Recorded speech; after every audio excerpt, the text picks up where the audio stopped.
Halo semuanya, saya Vida Mastrika. Dalam video tentang Artificial Intelligence, saya akan menjelaskan kali ini tentang langkah-langkah pembuatan dari sistem pakar. Nah, ini adalah video terakhir tentang sistem pakar pada seri video ini ya. Pada video-video sebelumnya, saya sudah menjelaskan tentang pengertian sistem pakar, tentang rule based, case based, backward reasoning, forward reasoning, dan beberapa video terakhir tentang bagaimana caranya kita menanggulangi ketidakpastian dalam sistem pakar. Oke, kali ini saatnya kita belajar untuk membuat sistem pakar. Ayo sama-sama kita belajar di video ini.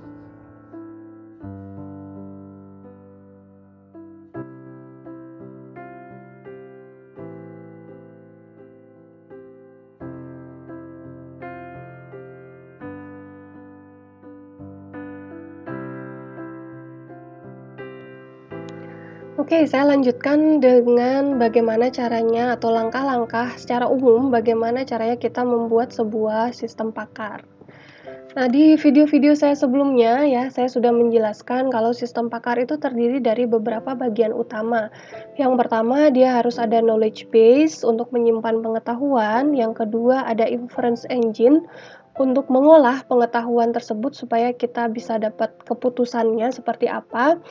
Terus dia ada user interface. User interface ini digunakan untuk menjembatani apa yang ada di dalam sistem dengan usernya ya. Untuk membuat sistem pakar, kita perlu berkonsultasi dengan yang namanya human expert.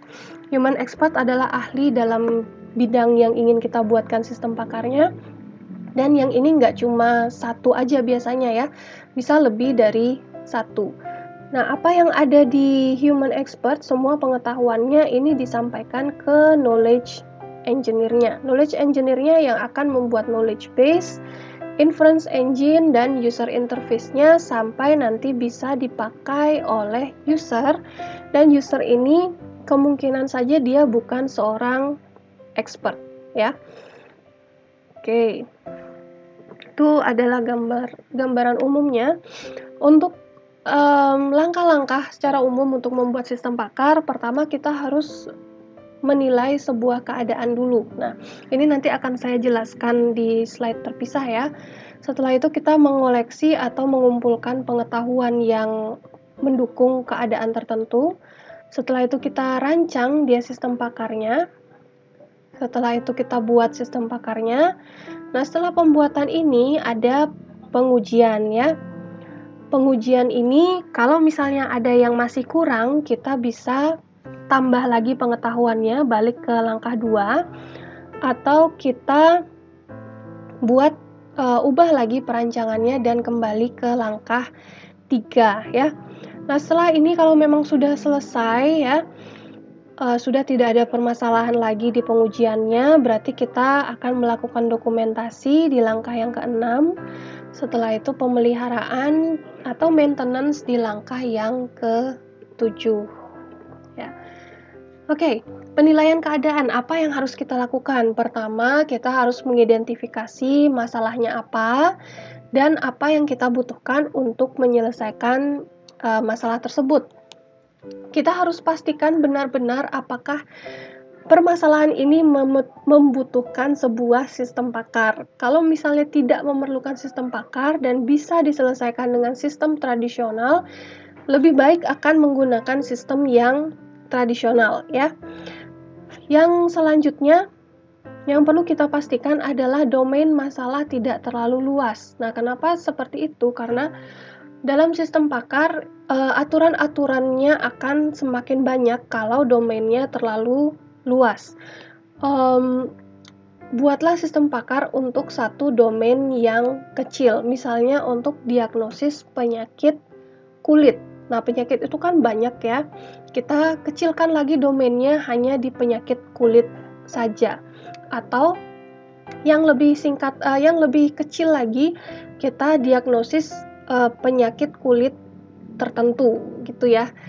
Jadi satu sistem itu hanya bisa mendiagnosis penyakit kulit tertentu aja gitu ya.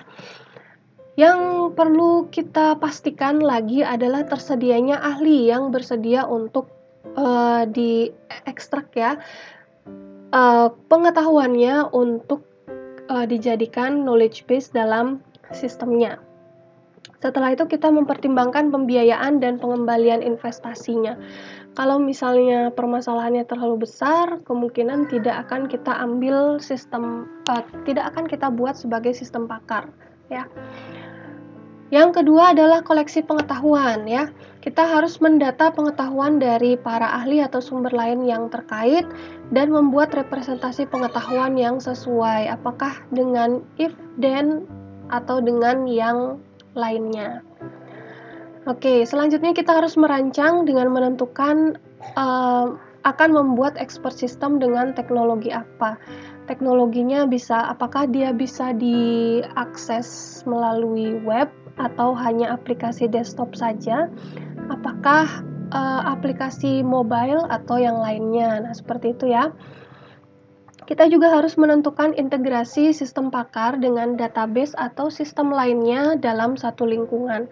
Misalnya sistem pakar ini ditempatkan di satu rumah sakit, berarti dia harus ada integrasi dengan sistem yang menyimpan data-data pasien ya, sehingga di sistem pakar ini nggak perlu lagi memasukkan data-data pasien. Contohnya seperti itu. Selanjutnya, pembuatan. Pembuatan ini adalah tahap codingnya ya. Pembuatan sistem pakar sesuai dengan apa yang sudah didesain di tahap sebelumnya, menggunakan koleksi pengetahuan atau knowledge base yang sudah dikumpulkan. Biasanya pembuatan ini dalam bentuk prototipe terlebih dahulu, dan kita harus memastikan semua hubungan dengan elemen yang terkait, database bagian luar atau yang lainnya itu berjalan dengan lancar. Sampai saat ini prototipenya itu akan diuji dulu ya oleh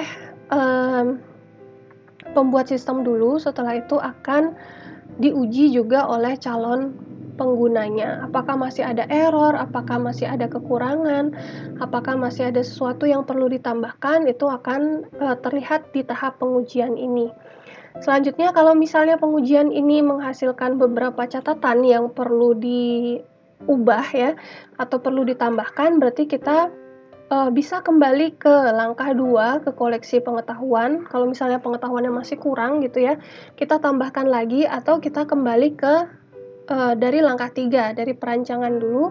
Setelah itu kita buat lagi, kita uji lagi. Nah, kalau masih ada yang kurang, kita kembali lagi ke langkah 2 atau ke langkah 3. Setelah itu dilanjutkan lagi dengan pembuatan dan pengujian lagi sampai akhirnya aplikasinya atau sistem pakarnya bisa dinyatakan dapat berjalan dengan baik ya. Kalau sudah dapat berjalan dengan baik, berarti kita akan membuat dokumentasi sistem pakar agar dapat dengan mudah kita perbaiki atau kita pelihara dalam waktu yang lama. Nah, untuk pemeliharaan atau maintenance dalam sistem pakar, itu kita menjaga knowledge base-nya tetap up to date dengan mengadakan review dan update pada jangka waktu tertentu. Sistem pakar ini tidak akan bisa belajar sendiri ya, kecuali kalau knowledge base-nya kita update atau kita tambah berdasarkan evidence tertentu yang memang benar terjadi di dunia nyata. Pemeliharaan juga bisa berupa perbaikan atau perubahan user interface sesuai dengan zaman atau sesuai dengan komentar dari berbagai user yang kita dapatkan setelah pemakaian beberapa lama gitu ya. Oke, pemeliharaan juga bisa kita lakukan dengan mengecek konektivitas dengan lingkungan atau sistem yang lainnya. Oke, jadi saya rangkum lagi untuk membuat sistem pakar. Pertama kita harus nilai dulu keadaannya, apakah benar ini akan menguntungkan atau akan lebih bagus kalau diselesaikan dengan sistem pakar. Kalau sistem tradisional bisa, kita pakai sistem yang tradisional aja.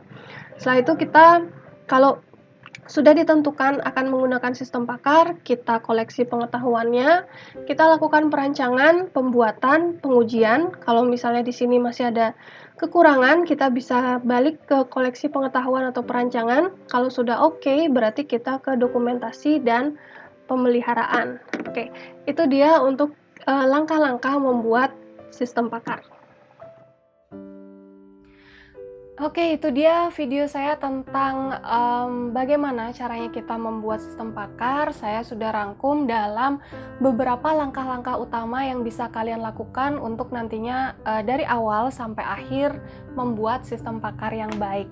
Dalam seri video selanjutnya saya akan membahas tentang Artificial Neural Network atau jaringan saraf tiruan. Sampai bertemu di video saya yang selanjutnya.